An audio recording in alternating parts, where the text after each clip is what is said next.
Esta es una producción de Grupo Fórmula. Encuentra más contenido como este en radioformula.mx. Creo que hace rato le diste muy bien al clavo.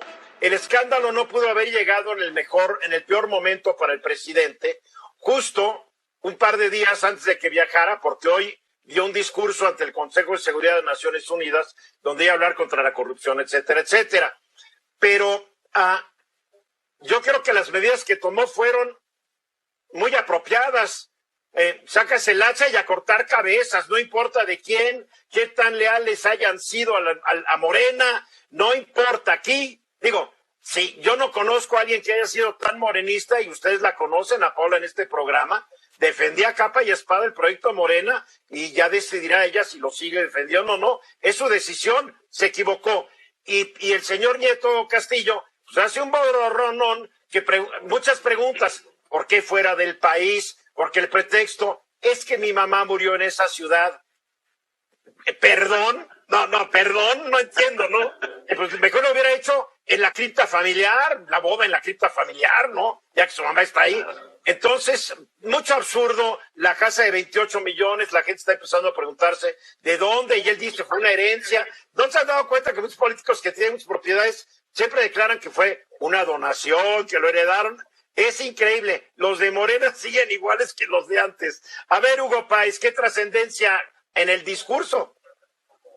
Oye, Eduardo, pues yo creo que de entrada también el perfil de Santiago Nieto Castillo pues ha dejado muchas cuentas pendientes en el camino, desde la FEPADE hasta ahorita. Entonces es difícil, es como cuando analizamos cómo es que se filtró el audio de Marco Cortés cuando estaba en Aguascalientes con los líderes panistas. Pues cualquiera te lo puede hacer cuando hay más de dos, por un lado. Por otro lado, yo creo que en este sentido, Eduardo, también pecan de ingenuos el comportamiento, sobre todo los funcionarios, cuando al principio del sexenio vimos como a César Yáñez, un hombre de todas las confianzas de Andrés Manuel López Obrador, que estuvo en las más duras que se las vio Andrés Manuel en las campañas, lo corrió precisamente por una boda ostentosa. Entonces ahí cuando había una cierta confusión. Yo creo que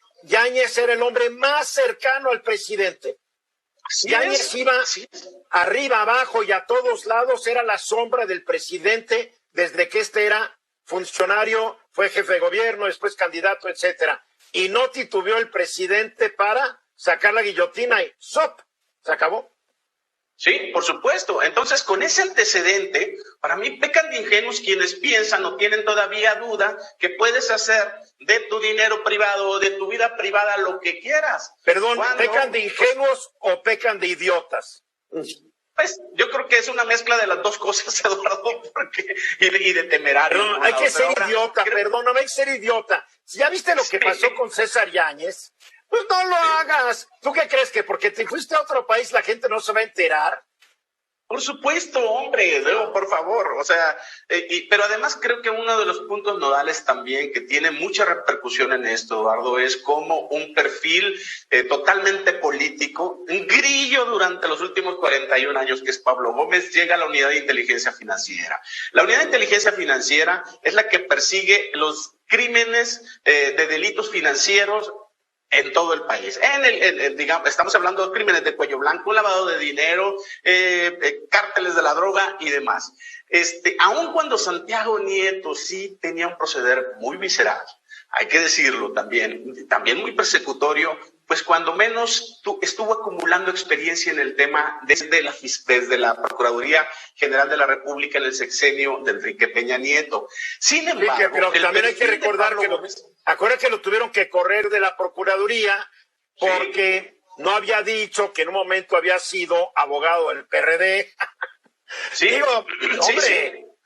Sí, no, te digo, pero bueno, tenía más o menos experiencia en este tema. Pero es abogado. Es abogado. Pablo Gómez no es abogado.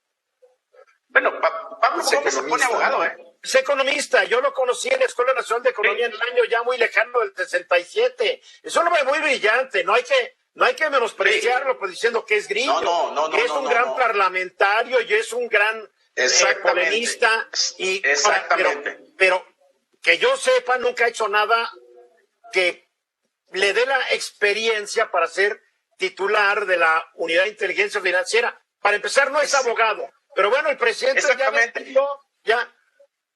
Oye, ¿cómo le fue al presidente de las Naciones Unidas hoy? ¿Perdón? ¿Cómo le fue al presidente de Nueva York?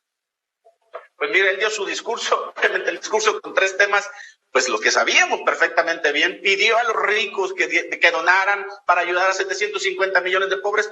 Prácticamente él dio su discurso y se vino, y habló también del el gran fracaso de COVAX. En ese sentido, Eduardo, yo creo, lo que tú dices es muy cierto. Yo estuve en una mesa de debates con Pablo Gómez, y si es un tipo muy brillante, es un tipo ecuánime también, en el debate. Pero volvemos a lo mismo.